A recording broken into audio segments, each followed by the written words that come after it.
Lord. దేవునితో సమయమైన ప్రోగ్రామ్కి మీ అందరినీ ఆహ్వానిస్తున్నాను. ప్రార్థనతో మొదలు పెట్టుకుందాం. యెషయా గొప్ప దేవుడు, తని మహోన్నతుడయ్యా, ఈరోజు తిరిగి మేము ప్రోగ్రామ్ చేయడానికి మీరు ఇచ్చిన కృపను బట్టి నీకు స్తోత్రాలు. ప్రోగ్రామ్ అంతట్లో మీరు తోడుగా నడిపించండి.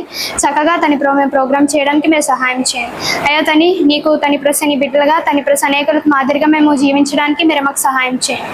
యేసు నామములో ప్రార్థన అడిగి వేడుకుంటున్నాం మా పరమ తండ్రి, ఆమేన్.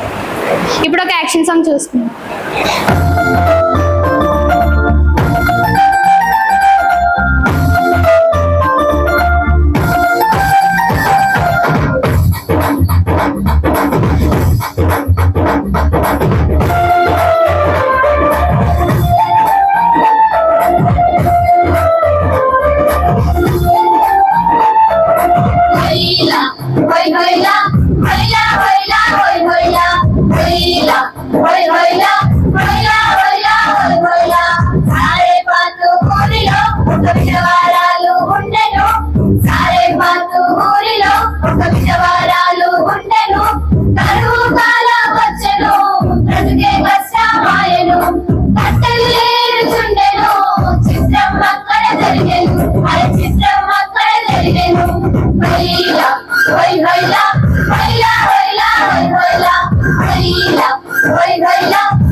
స్టోరీ తెలుసుకుందాం. దేవుడు ప్రవక్త అయిన ఏలియా జీవితంలో జరిగిన ఒక స్టోరీ గురించి తెలుసుకుందాం. అయితే మనం ముందుగానే తెలుసుకున్నాం కదా, ఇశ్రాయేలీయుల మీద కింగ్స్ పరిపాలించడం స్టార్ట్ చేశారని మనం ముందు తెలుసుకున్నాం కదా.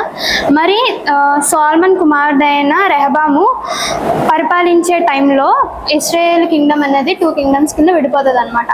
ఒకటి యూదా కింద, ఇంకోటి ఇశ్రాయేల్ కింద విడిపోతుంది. ఆ తర్వాత కాలంలో ఇశ్రాయేలు దేశం మీద ఆహాబు అనే రాజు పరిపాలన చేయడం మొదలు పెడతారు. అయితే ఆహాబు సీదోను రాజు యొక్క కుమార్తెను వివాహం చేసుకుంటారు అన్నమాట. ఆమె పేరు యెజబెలు. ఆమె అన్య దేశస్తురాలు కాబట్టి బయలు అనే దేవతని పూజిస్తూ ఉండేదన్నమాట. ఆమె రాణి అవ్వడం వల్ల ఇశ్రాయేలీలు మొత్తం వాళ్ళని కూడా ఆ బయలు దేవతని పూజించాలని చెప్పేసి తను చెప్తూ ఉండేదన్నమాట.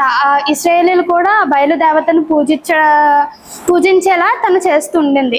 ఇదంతా కూడా కూడా దేవుడు ప్రవక్త అయిన ఏలియా గమనిస్తాడు అనమాట. గమనించి తను ఇశ్రాయేలు రాజైన అహాబ్ దగ్గరకు వచ్చి యెహోవా జీవము తోడు ఈ ప్రాంతంలో అంటే ఇశ్రాయేలు దేశంలో ఈ ప్రాంతంలో కూడా వర్షాలు పడవు, నేను చెప్పేంత వరకు ఈ ప్రాంతంలో అసలు వర్షాలే పడవు, వర్షం కానీ మంచు కానీ ఏది కురవదు అని చెప్పేసి తను దేవుని శక్తితో చెప్తాడనమాట. చెప్పిన తర్వాత దేవుని ఆత్మ అతనితో ఏమని చెప్తుందంటే, నువ్వు యోర్దాను నది దగ్గర ఉన్న కేరీతు వాగు దగ్గర దాక్కో అని చెప్పేసి అంటది అనమాట.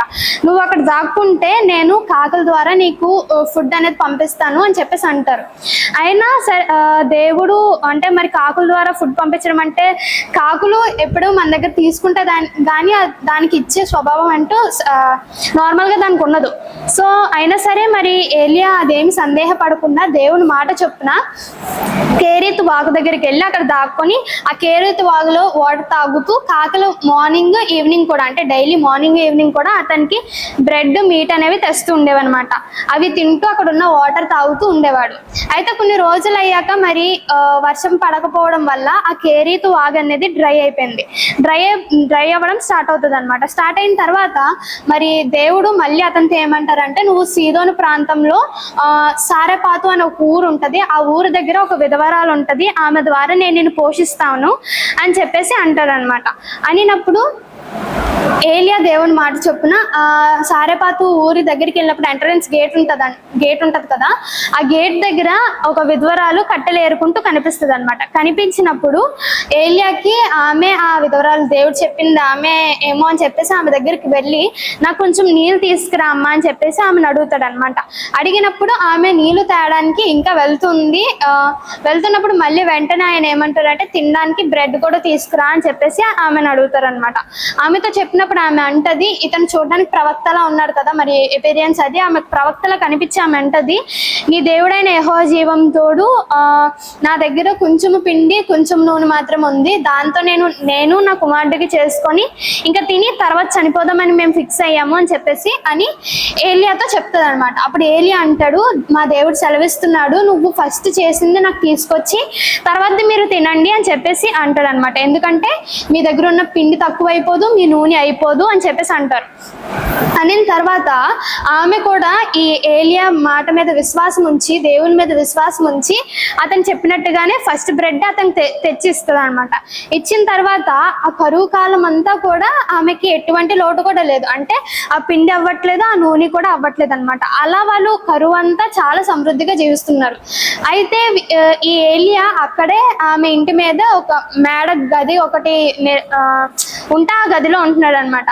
ఉన్నప్పుడు మరి ఒకనొక రోజు ఏమైందంటే, ఈమెకు ఒక కుమారుడు మనం ఉన్నాడని తెలుసుకున్నాం కదా, ఆ కుమారుడికి భయంకరంగా అనారోగ్యం వస్తుంది అనమాట. ఇంకా ఒకనొక స్టేజ్ లో చనిపోతాడు అన్నంత వీక్ అయిపోతాడు అనమాట. తను వీక్ అయిపోయినప్పుడు మరి ఆ విధవరాలు ఏలియా దగ్గరకు వచ్చి చాలా ఏడుస్తుంది, మీరు ఎందుకైనా వచ్చారు, నాకు మళ్ళీ నా పాపం గుర్తు చేయడానిక, నా కుమారుని రూపంలో నన్ను బాధ పెట్టడానిక మీరు వచ్చారు అని చెప్పేసి ఎంతగానో బాధపడుతుంది.